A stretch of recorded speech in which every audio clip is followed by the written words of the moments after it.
The 47th day since the pumps at Wadi Station had failed, Salma ibn Khalid rode along the rim of the cracked salt pan, with casks of water sloshing a thin, precious sound behind her. She steered her dromedary with one leather-wrapped hand and shaded her eyes with the other, scanning for anything that might threaten the caravan.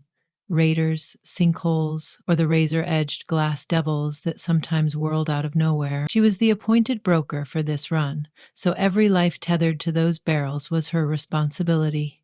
In the baked silence, she recited the inventory to calm herself. 12 standard casks, 4 concentrates of Decel, 1 medic barrel in case of brine sickness. Enough to ransom a small fortress if she were careless. The dunes to the south quivered, bronze heat boiling upward until the horizon wobbled like a pressed drumhead. At first she thought it was another illusion, a mirage of water or forgotten towers. Then a ribbon of actual motion split the air. A sandstorm gathered with unsettling purpose, gnawing at its edges like a living thing. That was when she saw the figure standing before it, a lone nomad dragging a domed sledge piled high with translucent shapes that caught the sun in green, amber, and midnight blue. Salma signaled a halt, and the rest of the train 8 riders. A pair of shaggy Makani camels pulling a cart fanned out behind her. She rode forward alone, so no one could misunderstand her intent. The wind tugged at her keffiyeh, but she kept her voice steady. "Traveler, the storm is swinging east, you'll be swallowed." The figure pushed back his hood.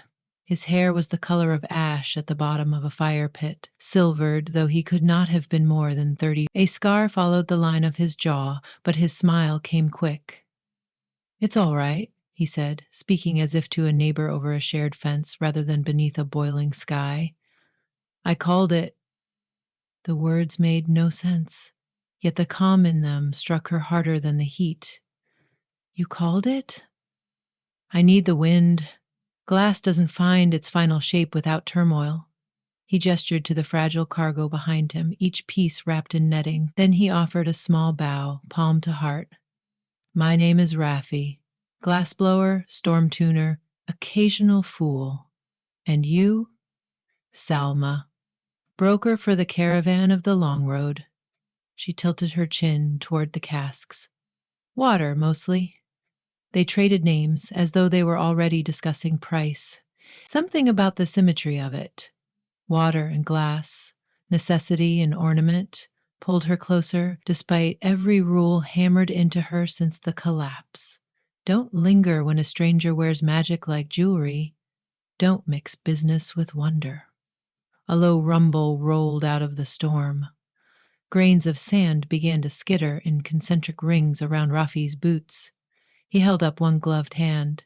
"Give me a minute, and we can speak comfortably." From his belt he drew a bone pipe etched with sigils.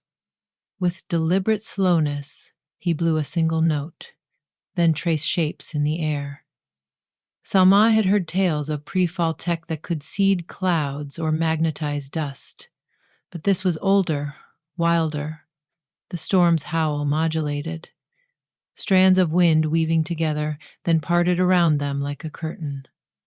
In the bracket of stillness he had summoned, she could taste her own breath again. Her camel snorted, unsettled. Salma dismounted. "You really did call it," Rafi shrugged, as though manipulating a desert squall were no more difficult than unscrewing a flask. "Would you like to trade? Water for light."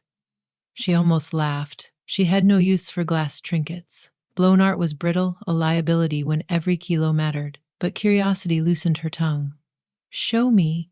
He knelt by the sledge, unwinding the nets.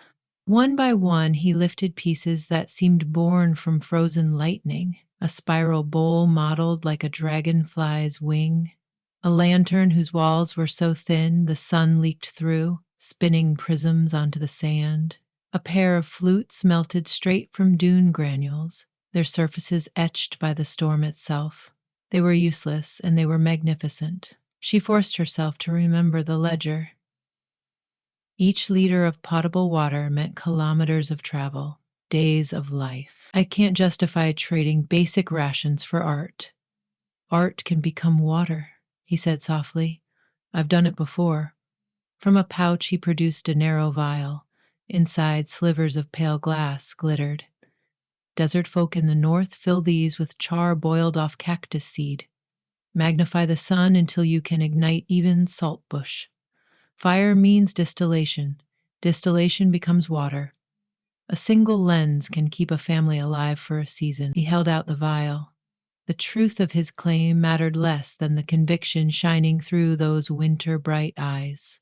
Selma realized the exchange was already happening, not goods, but possibilities. She weighed a 6-liter skin in her hand. 2 lenses for this. 4, he countered, with a grin that made the scar on his jaw bend like a scythe. And a song. I don't trade in songs. Everyone trades in songs, sooner or later. She ended up giving him 4 liters, not 6, and accepted 5 lenses for the same price, plus a star-pegged lullaby in a language she didn't understand. After signatures were burned into slates, they shared a bowl of melonjacks while the storm roared harmlessly around their calm bubble. The others in her caravan whispered, dissatisfied, but she silenced them with a glance. They needed morale as desperately as water. For a fleeting hour, wonder counted as pay. Eventually, the wind settled, dusk cooling the air with lilac shadows. Rafi loaded his sledge, preparing to move on. Salma surprised herself by offering an escort. There's a trade depot at Glassfall Crater. Good deals on copper coils and preserved goat.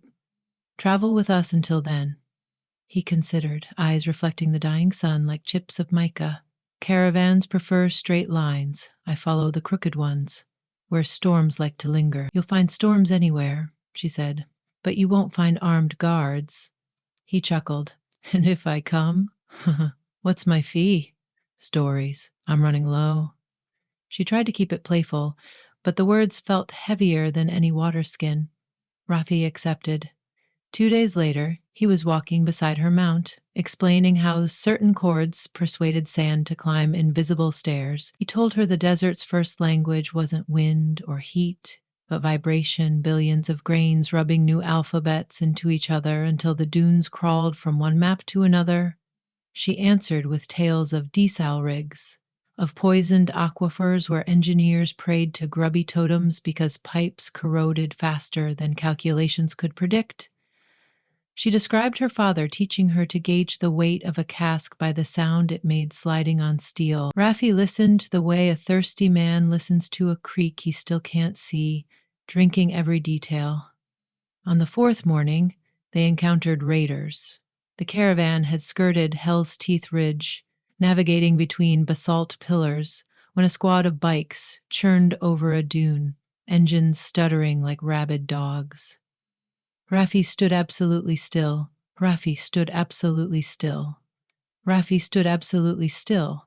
His eyes tracked the rhythm of the bikes the way another craftsman might follow the tempo of a forge bellows. There were 6 bandits, goggles mirrored, bodies wrapped in scavenged plastic. Their leader revved her engine until glass needles of sound stabbed the air. "Water broker," she barked. "Donate to the drought or drown in your own blood." Salma motioned her guards down. Negotiation was cheaper than bullets. But before she could open her mouth, Rafi stepped forward. He fetched a pouch of powdered silica, cast it into the wind, and blew a cord through his bone pipe. A coil of sand lifted, swirling between the caravan and the bikes. In a heartbeat, the coil sharpened, hardening into a translucent screen. The raiders' engines guttered as grains clogged the intakes. The leader cursed, backing away. Rafi lowered the pipe. "I've given you a mirror," he told them. "Look at yourselves. If you like the shape, keep it. If not, change it, but do it far from here." The leader fired a shot that sputtered against the glass shield. She snarled, then spun her bike and signaled retreat. When the dust settled, the wall collapsed into harmless sand. Salma bridged the distance between them. That trick saved lives. Rafi's chest rose and fell like bellows cooling iron. "Storm tuning isn't only for beauty," he murmured. She understood then that his power cost him something. Fine beads of blood dotted his ears, sonic backlash. Without thinking, she touched his cheek to wipe them. Heat leapt between her fingers and his skin. a chemical truth no trade ledger could quantify. That night, the caravan camped in the hollow of a ruined pipeline. Salma found Rafi sitting apart, shaping a small figurine in a pocket furnace fueled by alcohol vapor. It became a camel, legs kneeling, neck arched. He quenched it in a cup of water so shallow it hissed dry. When he saw her approach, he smiled apologetically, borrowed 2 spoonfuls. She sat beside him. After today, you're owed a cistern. But he shook his head. Water is yours, shaping is mine. They balance. Everything must balance, she agreed, but her voice trembled. She was thinking of raiders who might return with heavier guns, of the slow leak in Barrel 9 she hadn't told her crew about, of lonely nights ahead if he drifted off at the next crossroad. Balance felt like a fragile fiction. Rafi set the tiny glass camel in her palm. Payment for the spoonful. It's too much. Too little. He hesitated, then added, I was born near Glassfall, did you know? Before the comets turned it into a bowl of shards. My mother mined the old skyscrapers for silicon wafers. My father brewed cactus gin. When the first dust blight hit, there was no water. They bartered me to a trader in illusions. He tapped the bone pipe. He taught me the storm tongue. I swore I'd never sell breath for blood, so I wander, shaping instead of killing. He gave a small laugh. Today I broke that vow. Sama closed her fingers around the camel and, by proxy, around his story. You didn't kill. You shielded. He leaned closer, as if confessing to the stars. What do you barter, Salma, when the water finally runs out? She could have answered with technicalities, backup wells, westbound convoys, but honesty rushed out first. Hope. I barter hope, Rafi, but the reserve is thin. He touched her knuckles, glass camel trapped between. Take some of mine. I make it fresh every dawn. Dawn came lavender and silver. They reached Glassfall Crater near midday. The settlement clung to the crater's lip, huts stitched from solar sails and bones of old monorails. Sunlight beaten back by mirrored shields kept the temperature survivable. Market criers hawked lichen cakes and filtered brine. Among them, Rafi was a celebrity. Children swarmed, begging him to teach their kites to whistle. Salma arranged her casks at the broker stand, haggling for compressed legumes, tool grease, spare filters. It should have absorbed her fully, yet her gaze drifted to him. Always. After trade tables closed, the elders proposed an exhibition. A storm front was predicted at twilight, perfect for Rafi's craft. They offered a share of dried fish if he'd perform over the crater floor. Rafi agreed on one condition, that Salma stand witness in the circle. She pretended indifference, but her pulse drummed. Twilight unfurled. The storm arrived as a cataract of dust, spilling into the crater bowl. Rafi descended along a scaffold until he stood alone on the chalky basin. He raised both arms, fingertips glittering with powdered metals. The pipe's first note shivered across the amphitheater. The wind answered like wolves harmonizing with a moon they could not see. Sand surged upward, knitting into ribbons, braids, fluted columns. Colors flashed, cobalt, ember, jade, as particles fused midair into molten threads that cooled into glass shapes no furnace could produce. A spiral dragon formed, translucent, jaws open. Starbursts of crystal erupted around its feet. The crowd gasped. Salma forgot to breathe. The beauty was not static. It pulsed, alive, the dragon's coils dancing with each gust. Salma realized these sculptures were momentary. They would crumble the instant sound ceased. The art was the becoming, not the being. A miracle balanced on the edge of annihilation. Tears scalded her eyes, salt bearing witness. Rafi's second movement lowered to a hush. The dragon dissolved into 1,000 glimmering petals that drifted upward, catching the last light so each one flared like a dying ember. For a heartbeat, The storm looked like rainfall made of sunrise. Then silence fell, and gravity reclaimed everything, petals collapsing back to dust that rolled away across the basin. Applause thundered. People wept openly. Salma found herself sprinting down the scaffold.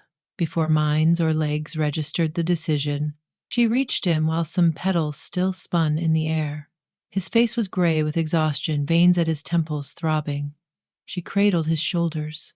"You're bleeding again." "Worth it?" he asked, half an exhale. "Yes," she said, though the word felt too small, like a cracked cup trying to hold an ocean. They walked together to the rim, where medics cleaned his ears. Vendors pressed gifts on him, smoked beetroot, braids of lavender rope, cracked solar cells. He accepted nothing but a mouthful of water, then looked at Salma with an intimacy that stripped the noise away. "Walk with me." They left the lights of the crater, following a ridge where black glass shards littered the ground like star fragments. A mile out, the night opened its vault of constellations, cold and sharp. They sat, backs against a boulder, still warm from day. Wind combed her hair free. He tucked a strand behind her ear. "I've been thinking about your question," he said. "What to barter when the water runs empty?" "And we trade stories until they seed rain." She laughed softly. "Storm tuner logic?" "Maybe," he admitted. "Or maybe stories remind the sky who we are. If enough of us speak them, clouds might pity us." He lifted his pipe, but instead of blowing, he placed it across their knees like a bridge. "I have a story I haven't shaped yet. It starts with a glass blower who meets a water broker and ends somewhere neither knows." Her heart hammered. "I could broker water for that story," she whispered, eyes on the distant glow of the crater. "Keep it alive, top it off daily." Rafi's hand settled over hers. "We'd need to travel lighter than a caravan. 2 people, 1 dromedary, limited cargo. Glass or water?" she asked. "Both. Enough to remind the desert that need and beauty share the same breath." He smiled, softer than before, vulnerable. "I think of it as irrigation by wonder." She kissed him then, a swift thing, the kind of bargain sealed before fear could interfere. Lips salty, skin gritty, breath mingling like 2 dunes collapsing into one. The stars seemed to spin faster. In the pause after, she remembered the numbers. Quotas, schedules. The leak in barrel 9. "If I leave, the caravan will need a new broker." "Trains find brokers," he said. "But glassblowers who can speak to storms, they're rarer. More important, perhaps, is what you need." He tapped her sternum gently. "Here." The desert night cooled further, but warmth spread from that tap. She thought of childhood legends, where water spirits married fire spirits, birthing clouds. She thought of her father's axiom, everything must balance. Yet here was imbalance calling her toward a different equation. Not subtraction, but transformation. She made her decision the way sunrise overtakes stars, inevitable once recognized. Tomorrow she would transfer authority to her second in command, record every cask in the ledger, and leave 4 of the new lenses as a gift. She would spare them a last ration of hope. Then she would ride east with Rafi, toward crooked lines where storms liked to linger. They rose, dusting sand from their clothes. Rafi lifted the bone pipe, played a soft chord. From the dunes a breeze answered, gentle, coaxing. A veil of sand to rise around them. In it she saw shapes not yet born. A spiral tower of mirrored glass channeling condensed droplets into cisterns. Caravans queuing beside a sculpture garden that whistled forecasts of incoming squalls. Children drinking from fountains whose spouts were dragons' mouths. Visions, yes. Mirages, perhaps. But every miracle starts as a mirage someone dares to chase. She slipped her fingers between his. Together they walked back toward the crater lights, etched silhouettes framed by the hush of moving sand and the hush of their quickening hearts. 2 traders bartering certainty for wonder. survival for beauty, until the line between them blurred like heat above the desert, shimmering alive.